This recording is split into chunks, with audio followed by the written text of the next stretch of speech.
mais pas forcément mal intentionné. Ah, mais jamais. Voilà. C'est toujours plein de bonnes intentions. C'est-à-dire que tous ces gens, toutes ces personnes-là sont pleines de bonnes intentions. Le problème, c'est le filtre que va avoir le joueur et l'interprétation que va faire le joueur de tout ce qui va se passer ici. Absolument.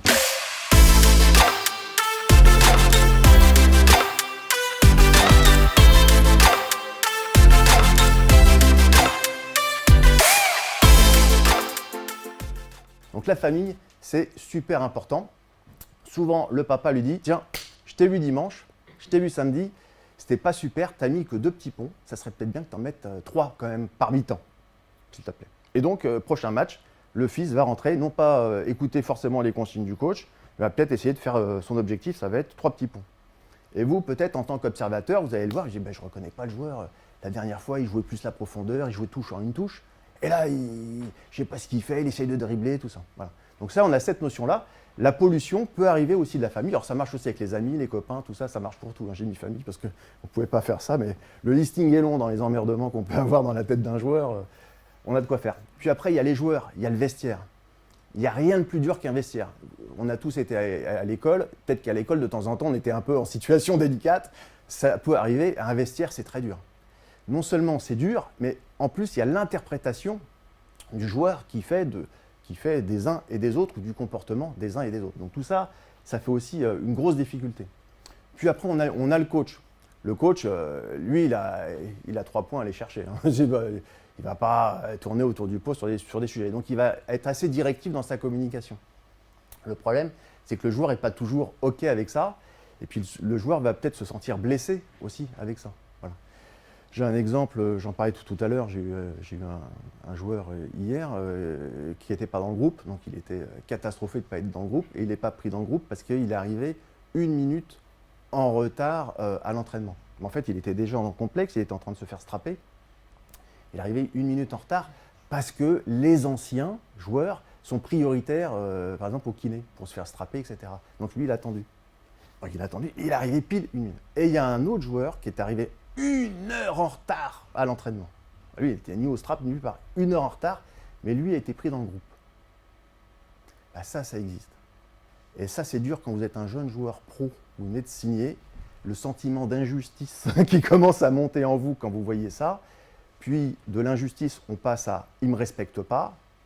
Imaginez-vous un joueur qui pense que son joueur ne le respecte pas. Est-ce qu'il a envie de faire plaisir à son coach? Est-ce qu'il a envie de jouer encore au foot pour ce club-là, etc. Il y a plein de trucs qui viennent en tête. Donc là, on a une grosse difficulté. Donc la communication, elle est essentielle. Et c'est vrai que la difficulté aujourd'hui des coachs, qui font un métier très, très, très difficile, c'est de trouver le bon canal de communication avec les nouvelles générations. Pour l'instant, je n'ai pas vu.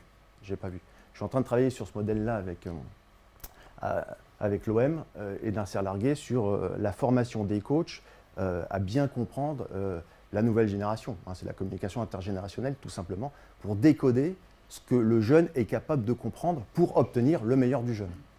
On a le directeur sportif qui, en général, a été séduisant, puisqu'il a réussi à capter le joueur. Mais par contre, le directeur sportif n'est pas responsable du temps de jeu. Voilà. Donc là, on va avoir un écart entre tu m'as promis ce projet-là, et puis aujourd'hui, je joue pas, peu ou pas à mon poste. Ça peut arriver aussi. Voilà. Et donc, on peut avoir aussi une ambiguïté là-dessus. Puis après, on a le président qui va passer, qui va saluer le joueur avec un grand sourire. Ah, comment tu vas? Ça va, toi? Vous imaginez le joueur qui a été en retard qu'une minute, qui est ceci, qui est cela, et qui voit le président qui lui dit « Je suis très content que tu sois avec moi ». Ça fait beaucoup de communications différentes et ça va donc le déséquilibrer un peu dans sa partie mentale. Et on verra ça après plus loin.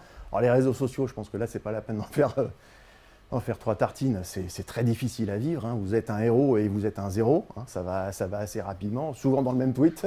ça peut être très rapide. Puis après, on a l'agent qui, lui, va peut-être plutôt communiquer dans le sens de son joueur pour ne pas le perdre. Peut-être.